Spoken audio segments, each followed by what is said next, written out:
Assalamualaikum warahmatullahi wabarakatuh. Alhamdulillahirabbil alamin. Allahumma shalli ala sayyidina Muhammad wa ala alihi wa sahbihi ajma'in. Amma ba'd.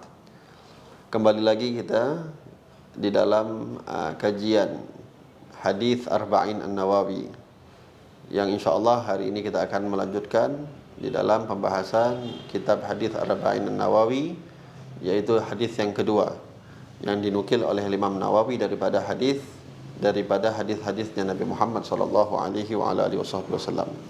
Insyaallah kita akan bacakan terlebih dahulu hadisnya. Bismillahirrahmanirrahim. Al-hadits tsani. An Umar aidan radhiyallahu ta'ala anhu aidan qala bainama nahnu julusun 'inda Rasulillah sallallahu alaihi wasallam dzata yawmin idh tala'a 'alaina rajulun shadidu bayadhi thiyab shadidu sawadi sya'r لا يرى عليه أثر السفر ولا يعرفه منا أحد حتى جلس إلى النبي صلى الله عليه وسلم فأسند ركبتيه إلى ركبته ووضع كفيه على فخذه وقال يا محمد أخبرني عن الإسلام فقال رسول الله صلى الله عليه وسلم الإسلام أن تشهد أن لا إله إلا الله وأن محمد رسول الله وتقيم الصلاة وتؤتي الزكاة وتصوم رمضان وتحج البيت إن استطعت إليه سبيلا قال صدقت فعجبنا له يسأله ويصدقه قال فأخبرني عن الإيمان قال أن تؤمن بالله وملائكته وكتبه ورسله واليوم الآخر وتؤمن بالقدر خيره وشره قال صدقت قال فأخبرني عن الإحسان قال أن تعبد الله كأنك تراه فإن لم تكن تراه فإنه يراك قال فأخبرني عن الساعة قال ما المسؤول عنها بأعلم من السائل قال فأخبرني عن أمارتها قال أن تلد الأمة ربتها وأن ترى الحفاة الرعاة العالة رعاء الشاة يتطولون في البنيان ثم انطلق فلبثت مليا ثم قال لي صلى الله عليه وسلم يا عمر أتدري من السائل قلت الله ورسوله أعلم قال فإنه جبريل أتاكم يعلمكم دينكم رواه مسلم. Hadis yang kedua yang dinukilkan oleh Imam Nawawi di dalam kitab ini, hadis yang sama masih diriwayatkan oleh Sayyidina Umar bin Al-Khattab radhiyallahu taala anhu. Beliau menceritakan ada satu kisah di dalam hadis yang cukup panjang ini tentang bagaimana Nabi Shallallahu Alaihi Wasallam didatangi oleh seseorang ketika mereka sedang duduk dengan Nabi Muhammad, para sahabat. Datang seseorang menghadap kepada Nabi Muhammad Shallallahu Alaihi Wasallam yang mana orang tersebut disifati oleh Sayyidina Umar bin Khattab rajulun syadidu bayadis thiyab, orang yang bajunya putih bersih, sangat putih. Syadidu sawadi sya'r, begitu juga rambutnya sangat mengkilau, hitam. La yura alaihi atharus safar, tidak nampak daripada orang tersebut bekas-bekas orang tersebut baru melakukan perjalanan yang jauh. Wala ya'rifuhu minna ahad, dan tidak ada juga yang di antara kami yang mengenal kepada orang tersebut. Hatta jalasa ila Nabi sallallahu alaihi wasallam, sampai orang itu mendatangi Nabi Muhammad, fa asnada rukbatayhi ila rukbatih, maka orang tersebut menempelkan kedua lututnya kepada kedua lututnya Nabi Muhammad sallallahu alaihi wasallam. Wa wada'a kaffaihi ala fakhidih, dan dia meletakkan orang tersebut kedua telapak tangannya di atas pahanya Nabi Muhammad sallallahu alaihi wasallam. Wa qala, lalu beliau mengatakan, ya Muhammad, wahai Nabi Muhammad, akhbirni anil Islam, kabarkan kepadaku tentang agama Islam. Lalu dijawab oleh Nabi Muhammad SAW, al-Islam an tashhada an la ilaha illallah wa anna Muhammadar Rasulullah. Islam itu adalah engkau mengucapkan syahadat bahwasanya tiada Tuhan selain Allah dan bahwasanya Muhammad Rasulullah. Lalu yang kedua, wa tuqimus shalah, engkau mendirikan salat, wa tu'tiyaz zakah, engkau menunaikan zakat, wa tasuma ramadan, engkau berpuasa di bulan Ramadan, wa tahujjal baita in istata'ta ilaihi sabila, dan engkau melakukan ibadah haji ke Baitullah apabila engkau mampu mengerjakan perjalanannya. Lalu setelah dijelaskan oleh Nabi, orang yang bertanya ini mengatakan sodakta, engkau benar. Sayyidina Umar mengatakan, fa'ajibna lahu, maka kami heran kepada orang ini. Yas'aluhu wa yusaddiquhu, dia yang bertanya, dia pula yang membenarkan. Lalu disambung lagi pertanyaan yang kedua. Orang tersebut bertanya kepada Nabi Muhammad, qala fa akhbirni anil iman, beritakan kepadaku tentang apa itu iman. Lalu dijawab oleh Nabi Muhammad SAW, qala an tu'mina billah, iman adalah engkau beriman kepada Allah, wa malaikatihi, dan kepada malaikat-malaikatnya, wa kutubihi, kepada kitab-kitabnya, wa rusulihi, kepada rasul-rasulnya, wal yaumil akhir, dan kepada hari akhir, wa tu'mina bil qadari khairihi wa syarrihi, dan kamu beriman dengan setiap qadar, takdir, baik itu yang baik ataupun yang buruk, datang daripada Allah Subhanahu wa taala. Orang ini mengatakan lagi, sadaqta, engkau benar wahai Nabi Muhammad. Qala fa akhbirni anil ihsan. Pertanyaan ketiga dilemparkan kepada Nabi, kabarkan kepada saya tentang apa itu ihsan. Dijawab oleh Nabi Muhammad, an ta'budallah ka'annaka tarahu fa illam takun tarahu fa innahu yaraka. Ihsan itu adalah kamu beribadah kepada Allah seakan-akan kamu melihat Allah, dan kalau sekiranya kamu tak mampu melihat Allah, maka yakinlah Allah melihat kamu. Qala fa akhbirni anis sa'ah. Lalu Nabi ditanya lagi, beritakan kepadaku tentang hal yang berkaitan dengan sa'ah, kiamat. Nabi menjawab, mal mas'ul anha bi'a'lam minas sa'il. Tidaklah yang ditanya itu lebih mengetahui dibandingkan orang yang bertanya. Lalu orang ini bertanya lagi kepada Nabi, fa akhbirni na'maratiha. Beritakan kepadaku tentang tanda-tandanya kiamat tersebut. Lalu dijawab oleh Nabi SAW, antalidal amatu rabbataha. Di antara tanda-tanda kiamat, kata Nabi Muhammad, antalidal amatu rabbataha. Seorang ibu yang merupakan statusnya budak melahirkan tuannya. Wa antaral hufatar lu'atal alata ri'a asyah yatatawwaluna fil bunyan. Dan kamu akan melihat, kata Nabi Muhammad, di antara tanda kiamat itu adalah kamu akan melihat orang-orang yang dulunya telanjang kaki, juga telanjang dada, tak memakai baju, menunjukkan kemiskinan. Ri'a asyah, pengembala-pengembala kambing. Tetapi mereka suatu saat akan saling berlomba di dalam mendirikan bangunan-bangunan tinggi. Setelah beberapa pertanyaan tersebut, thumman talak, pergilah orang itu. Falabithtu maliyan, maka kami semua dalam keadaan heran. Thumma qala li sallallahu alaihi wasallam, lalu Nabi Muhammad menghampiri kami dan bertanya kepada kami, ya Umar, atadri manis sa'il? Wahai Umar, tahukah kamu siapa yang bertanya tadi? Lalu aku mengatakan, Sayyidina Umar, Allah wa rasuluhu a'lam, Allah dan Rasulnya yang lebih mengetahui. Lalu Nabi mengatakan, qala fa innahu Jibril atakum yu'allimukum dinakum. Yang datang tadi adalah malaikat Jibril. Dia datang untuk mengajari kepada kalian tentang perkara-perkara agama kalian. Hadis ini diriwayatkan oleh Al-Imam Muslim. Di awal, hadirin, sahabat dermawan sekalian, bagaimana Sayyidina Umar mensifati seseorang yang tidak dikenal di kalangan mereka para sahabat, dan diyakini orang tersebut bukan orang yang berasal dari kota Madinah. Tetapi tidak ada satupun di antara mereka yang juga melihat bahwasanya orang ini yang datang ini adalah orang yang baru saja melakukan perjalanan yang jauh. Artinya tak ada nampak apapun.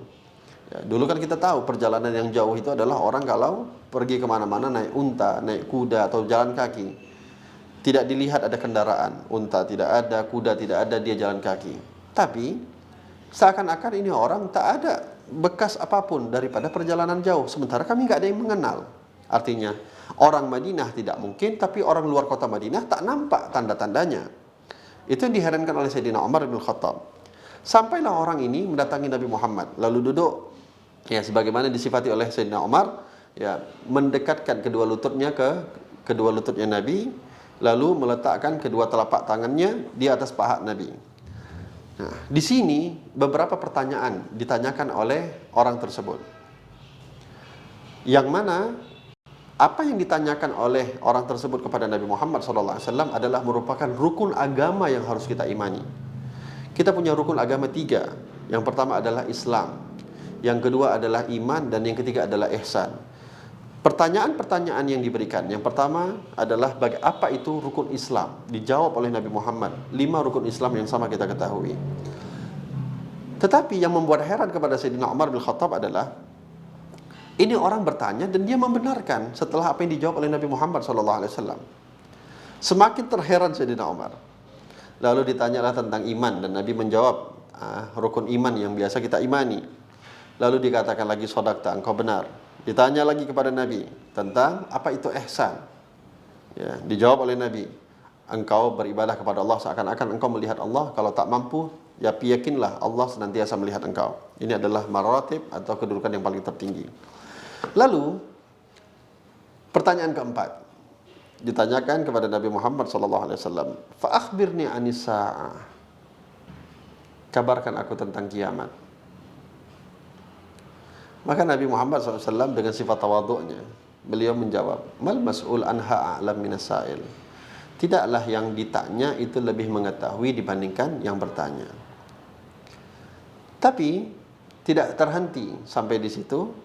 Orang ini bertanya lagi kepada Nabi, kalau begitu kabarkan aku tentang tanda-tandanya. Apa tanda-tanda kiamat? Hanya 2 yang disebutkan oleh Nabi Muhammad SAW pada hadis ini. Sementara kita ketahui bahwasanya tanda-tanda kiamat itu sangat banyak. Ya, tanda-tanda kiamat sangat banyak. Bahkan ada tanda kiamat kecil dan juga tanda kiamat besar. Namun hanya 2 yang disebutkan oleh Nabi Muhammad SAW. Ini menunjukkan, kata para ulama, bahwasanya 2 yang disebut oleh Nabi ini adalah yang sudah sangat terdekat akan kita alami. Apa yang pertama? Antalidal amatu rabbataha. Seorang budak perempuan melahirkan tuannya. Yang kedua, wa antaral hufatal uratal alah ri'a asya yatatawwaluna fil bunyan. Engkau akan melihat, kata Nabi, orang-orang yang dulu telanjang kaki, telanjang dada, menunjukkan kemiskinan. Pekerjaannya, profesinya juga hanya pengembala kambing. Tapi mereka akan saling berlomba-lomba di dalam meninggikan bangunan. Nabi menjelaskan kepada kita 2 perkara. Dan kita meyakini 2 ini sudah terjadi di masa kita. Apa kata Nabi? Antalidal amatu rabbataha. Seorang budak perempuan melahirkan tuannya. Kalau kita, sebagian ulama menafsirkan, yang pertama, seorang wanita yang statusnya budak menikah dengan seorang lelaki yang statusnya merdeka. Ketika melahirkan wanita tersebut, maka status anak menjadi seorang yang merdeka seperti bapaknya. Maka akan banyak nanti terjadi seorang budak perempuan, anaknya merdeka tetapi ibunya tetap menjadi seorang budak. Sebagian ulama lagi mengatakan lebih umum bahwasanya bukan status perbudakan sebagaimana di zaman dahulu, akan tetapi bagaimana sikap seorang anak terhadap ibunya, terhadap orang tuanya. Yang kita melihat sekarang zamannya adalah ketika anak seakan-akan menjadikan orang tuanya sebagai budak. Anak menjadikan orang tuanya sebagai pembantu, menjadikan orang tuanya sebagai budaknya. Ya. Kita melihat bagaimana orang-orang terdahulu, orang-orang tua dulu mengajarkan kepada anak kita, kepada anak-anaknya, rasa takut, rasa hormat kepada orang tua. Namun Masya Allah, kita melihat di zaman sekarang, orang tua justru malah terbalik, takut kepada anaknya. Sehingga hadirin, ini kalau kita melihat kasus ini sudah sangat terjadi di masa kita sekarang. Itu yang pertama. Lalu yang kedua, kita melihat Nabi mengatakan orang-orang miskin, pengembala kambing, tetapi mereka saling berebutan. Mereka saling berlomba-lomba untuk meninggikan bangunan. Bukankah ini sudah terjadi? Terlebih, kalaulah dulu mungkin kita menganggap beberapa tahun yang lalu, itu satu negeri di Jazirah Arab yang sekarang sangat terkenal dengan kekayaannya. Kita melihat keturunan rajanya adalah mereka orang-orang yang dulunya pengembala kambing. Tapi kita melihat bagaimana sekarang berlomba-lomba antara satu dengan yang lainnya saling meninggikan. Saya membuat bangunan paling tinggi, tak mau kalah. Yang satunya juga mengatakan saya akan membuat bangunan tertinggi. Wah, kita melihat di Indonesia bagaimana fenomena zaman sekarang, munculnya crazy rich. Crazy rich. Orang-orang yang mereka juga mengaku dulunya mereka orang susah. Dulunya mereka adalah orang yang pas-pasan hidupnya. Tetapi ya, berlomba-lomba untuk memamerkan kekayaan mereka, memamerkan apa yang mereka miliki. Bukankah ini disebut oleh Nabi Muhammad SAW 1400 tahun yang lalu? Dan banyak lagi di antara tanda-tanda kiamat yang lain. Ya, di antaranya para ulama membagi dua tanda kiamat, yaitu tanda kiamat kecil dan tanda kiamat besar. Di sini disebutkan beberapa, di antaranya adalah ya, ilmu akan dicabut oleh Allah. Tanda kiamat kecil, ilmu dicabut oleh Allah dengan banyaknya para ulama yang meninggal. Banyaknya para ulama yang dicabut nyawanya oleh Allah Subhanahu wa taala. Dan juga di antara kiamat kecil, ya, sangat seringnya terjadi gempa bumi, fitnah-fitnah menyebar dan juga perzinahan. Begitu juga menyebarnya orang-orang yang meminum alkohol, hal-hal yang memabukkan. Praktek riba menjadi biasa. Uququl walidain, perbuatan durhaka kepada orang tua juga seperti tidak ada yang asing, sudah biasa. Ya. Dan juga membangga-banggakan maksiat, menampak-nampakkan maksiat, itu merupakan salah satu tanda kiamat-kiamat, tanda-tanda kiamat kecil sudah bermunculan. Dan dikatakan juga wa idha'atus shalah wal amanah, dan mulai gampangnya orang meninggalkan salat dan tidak lagi bersikap amanah. Dan beberapa tanda-tanda yang lain. Adapun tanda-tanda kiamat yang besar, di antaranya adalah munculnya Imam Mahdi, keluarnya Dajjal, turunnya Nabi Isa alaihi salam, keluarnya Ya'juj Ma'juj, ya, dan terbitnya matahari daripada barat dan terbenam kepada timur. Dan banyak lagi di antara tanda-tanda kiamat besar. Diingatkan kita oleh Nabi Muhammad SAW bahwasanya ketika ditanya oleh orang tersebut, yaitu malaikat Jibril, yang setelah itu diberitahu oleh Nabi Muhammad kepada Sayyidina Umar, bahwasanya ketika ditanya kapan kiamat, Nabi tak menjawab. Tapi ditanya oleh malaikat Jibril kepada Nabi Muhammad, apa tanda-tanda kiamat, dijawab secara jelas oleh Nabi Muhammad SAW. Ini menunjukkan kiamat kapan itu tidak penting, tetapi persiapan kita untuk menuju kiamat itu yang harus kita perhatikan. Terlebih bocoran-bocoran daripada Nabi Muhammad SAW itu sudah diberitahu oleh Rasulullah kepada kita. Beberapa tanda-tandanya sudah jelas di depan mata kita. Maka perlu untuk kita mempersiapkan diri kita sebelum sampai kiamat itu terjadi kepada kita. Paling tidak, walaupun kita tidak mendapatkan kiamat yang besar, ya, matinya kita pun adalah merupakan kiamat bagi setiap kita. Maka persiapkan diri kita untuk kita menambah kuat iman kita, menambah ibadah kita kepada Allah Subhanahu wa taala, dan mudah-mudahan insyaallah kita mati dalam keadaan husnul khatimah, dijauhkan daripada segala fitnah. Amin ya rabbal alamin. Assalamualaikum warahmatullahi wabarakatuh.